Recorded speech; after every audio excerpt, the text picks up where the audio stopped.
membutuhkan waktu sendiri ketika mengalami suatu permasalahan.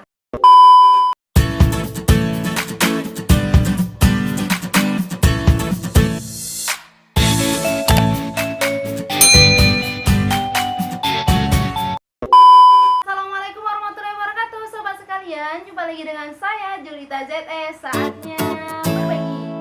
Baik sobat sekalian, kali ini kita masih sambung pembahasan dari video sebelumnya mengenai psikologi dasar dari laki-laki. Nah, saya ambil pengetahuan ini dari berbagai sumber, tapi saya paling banyak ambilnya dari 3 sumber, yakni dari Dr. Aisyah Dahlan, Dr. Yashir Qodi, kemudian dari Ustadz Khalid Basalamah. Teman-teman, kalau mau, bagi kita yang mau pola pikirnya maju, bagi kita yang ingin mencegah konflik, kalian bisa tonton videonya, karena banyak banget ilmu yang kita dapatkan ketika kita menonton video-video dari mereka ini. Dan terima kasih bagi kalian yang sudah mengklik video ini dan yang sudah menonton video ini. Langsung saja kita akan bahas psikologi dasar yang ke-6 atau yang terakhir, bahwa laki-laki itu membutuhkan waktu sendiri ketika mengalami suatu permasalahan. Ini beda teman-teman kalau kita dengan laki-laki. Biasanya kalau perempuan kalau ada masalah gimana? Mereka akan cari teman curhat, ya kan? Mereka akan cari seseorang yang mau mendengarkan ceritanya. Kita akan bercerita kepada seseorang ketika kita mengalami masalah. Ketika mereka cerita, itu belum tentu solusi yang mereka inginkan, tetapi orang yang bisa memahami perasaan mereka, orang yang bisa mendengarkan cerita mereka, itu perempuan. Nah, beda dengan laki-laki. Nah, ketika laki-laki mengalami suatu permasalahan, mereka akan kabur. Bukan kabur kemana-mana ya, tapi kabur ke cave time namanya, waktu menggoa. Mereka akan diam, mereka akan merenung, mereka akan berpikir, mereka akan menyendiri untuk mencari suatu solusi dari suatu permasalahan. Kalaupun mereka ingin bercerita, kalaupun mereka ingin curhat, mereka akan mencari seseorang yang bisa memberikan solusi terhadap apa yang mereka alami. Itu laki-laki, teman-teman. Karena cara berpikir laki-laki itu beda dengan perempuan. Kalau laki-laki itu menggunakan logika, ya kan? Kalau perempuan itu lebih banyak mengandalkan perasaan, gitu. Dan contohnya gini teman-teman. Misal ada sepasang suami yang ingin pergi makan, gitu ya. Biasanya tempat makan mereka udah menjadi tempat favorit lah, tempat langganan gitu. Nah, ketika mereka sampai ke tempat rumah makan tersebut, tahu-taunya rumah makan tersebut tutup gitu. Nah, di sini beda nih antara laki-laki dan perempuan. Kalau laki-laki pasti ya udah tutup, cari tempat makan yang lain. Gitu kan laki-laki. Tapi kalau perempuan beda. Dia cari tahu dulu, kok bisa tutup ya?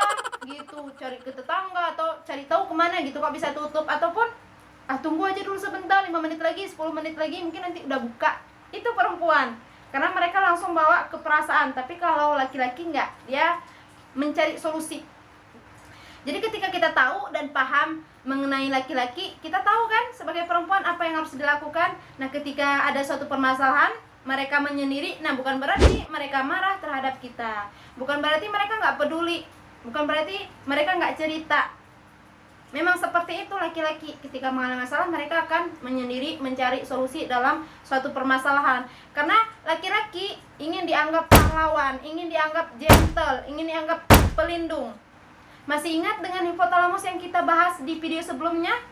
Nah, hipotalamus itu bukan hanya berfungsi dalam mengatur dorongan seksual, tetapi hipotalamus ini juga berfungsi untuk menjaga pusat keamanan. Dan di laki-laki, hipotalamusnya di laki-laki itu lebih lebar daripada perempuan. Makanya jangan heran kalau laki-laki itu ingin dianggap cool, ingin dianggap pahlawan, ingin dianggap pelindung. Bagi perempuan khususnya itu bagi istrinya sendiri. Nah, kalau kita udah tahu bahwa laki-laki seperti itu, ternyata kalau laki-laki kalau mengalami masalah gini ya. nah, jadi kita tahu kan apa yang harus kita lakukan.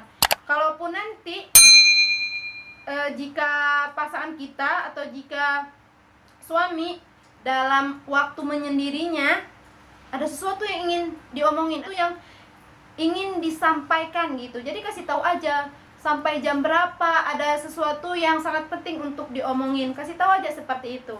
Ataupun Mas nanti kalau mau cerita dipanggil ya, boleh gitu. Nah, jadi jangan sampai kita itu menuntut agar laki-laki sama seperti kita ketika mengalami masalah. Kalau aku ada masalah, aku akan cerita kepadamu. Aku akan menceritakan segalanya kepadamu. Nah, kalau kamu mengalami masalah, aku akan cerita-cerita. Gitu ya, nggak bisa kita samakan laki-laki seperti kita.